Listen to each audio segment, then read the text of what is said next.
ये भारतीय जनता पार्टी का संगठन पर्व चला है और इसमें 36 लाख सदस्य से ज़्यादा बढ़ चुके हैं और 20,000 से ज़्यादा सक्रिय सदस्य बन चुके हैं।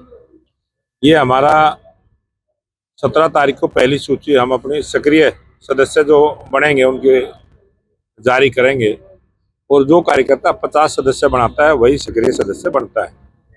इस प्रकार से 50,000 सक्रिय सदस्य भी बनाने का हमने लक्ष्य रखा है, जिसको आने वाले समय में हम जल्दी पूरा करेंगे।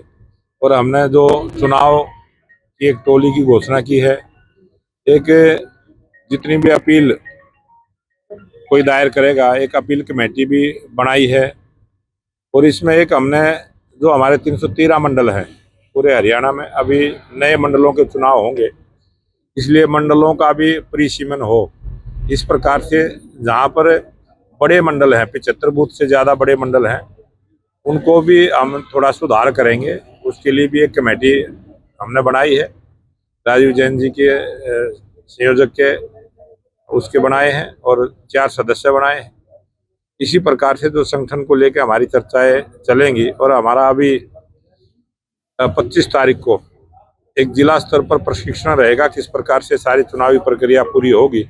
जो चुनाव कमेटी हमारी प्रदेश की बनी है वो जिलों का गठन करेगी, फिर मंडलों का गठन करेगी और इस प्रकार से 6 जनवरी से लेकर 12 जनवरी तक 6 दिन, एक सप्ताह हमारा जो बूथ का कमेटियों का गठन है वो उसमें हमारा शुरुआत होगी।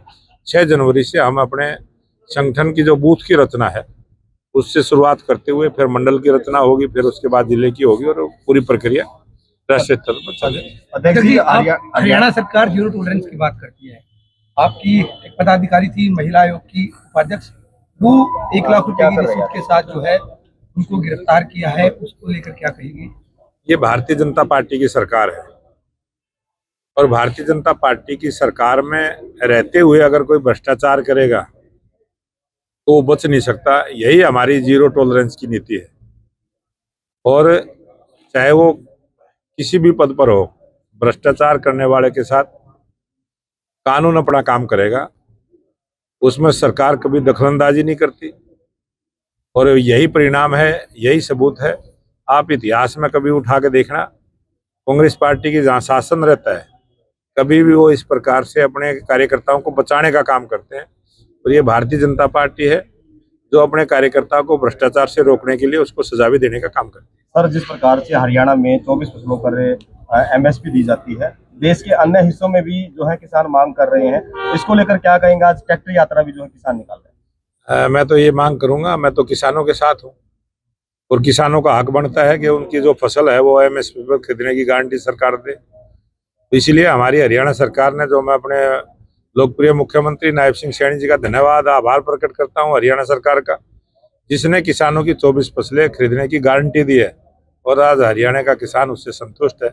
और जहां जहां भी कांग्रेस की सरकार है, चाहे आम आदमी पार्टी की सरकार है, उनकी सरकारें जहां भी हैं वो भी इस प्रकार की व्यवस्था करेंगे। जो आज विपक्ष बोलता है, विपक्ष की जिम्मेवारी है कि वो भी करके दिखाए। जिस प्रकार से हरियाणा सरकार ने किया है, इसी प्रकार से किसानों की फसलों की खरीद की गारंटी किसानों को दे। अध्यक्ष जी,